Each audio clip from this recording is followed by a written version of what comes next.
अगर आप भी चाहते हैं कि एसएस फिल्म्स मोतिहारी के ऑडियो वीडियो सबसे पहले आप तक पहुंचे, तो इस चैनल को सब्सक्राइब करें और साथ ही बेल आइकन को दबाना ना भूलें।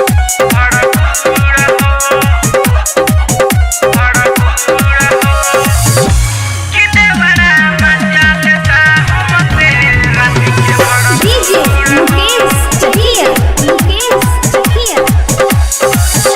गावना करा के सोइया गइल हमसे रूस हो। गावना करा के सोइया गइल हमसे रूस हो। कि देवरा मजा लेता हमसे रात के भरपूर हो। कि देवरा मजा लेता हमसे रात के भरपूर हो। रिकॉर्डिंग बाय बिहारी म्यूजिक चकिया।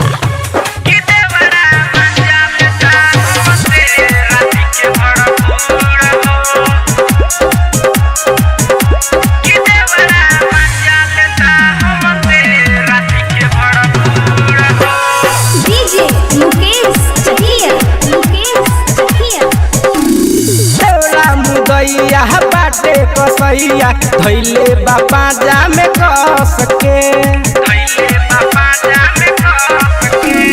केतनो चिलाई माई माई करी धले तमुना झपट के। हम नाही जननी देवरा बावे हिम्मत गर हो। हम नाही जननी देवरा बावे हिम्मत गर हो। कि देवरा मजा लेता हमसे रात के भरपूर हो।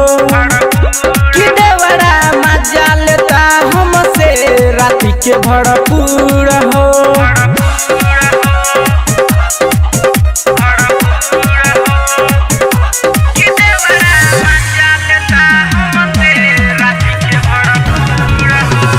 डीजे मुकेश चकिया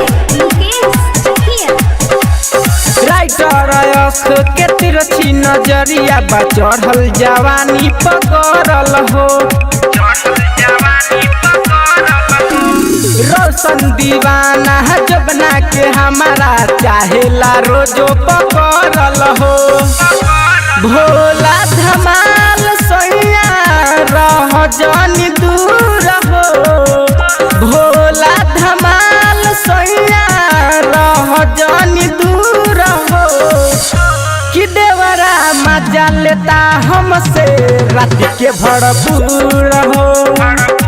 कि देवरा मजा लेता हमसे रात के भरपूर हो। गावना करा के सोइया गइल हमसे रूस हो। कि देवरा मजा लेता हमसे रात के भरपूर हो। कि देवरा मजा लेता हमसे रात के भरपूर हो। मिक्स बॉय बिहारी म्यूजिक चकिया।